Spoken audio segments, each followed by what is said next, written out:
咁依家咧就示範一下咧，就係 Lightwear 同埋 Poly 一個 MTROA 嘅 integration 嘅 solution 啦。咁就係依家就係一個 Teams Room 嘅模式啦。咁咧，我首先係喺 Touch Panel 嗰度撳打 call。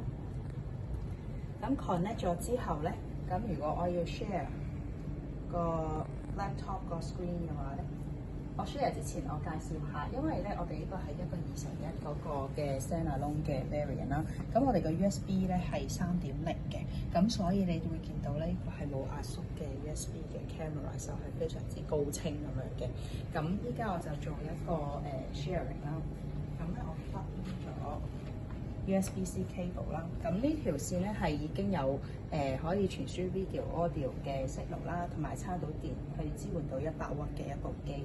跟住就係佢係上埋網，同埋可以 access 到呢啲USB 嘅 device 嘅。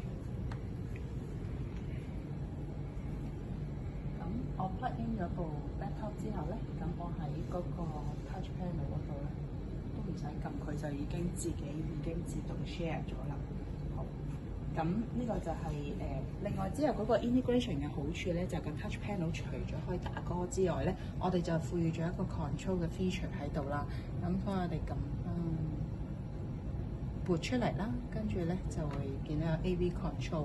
呢度咧我哋 set up 咗一盞燈嘅，咁我而家着咗佢啦，模擬翻房入邊嘅燈光，我哋可以去調節佢咁樣嘅，係啦。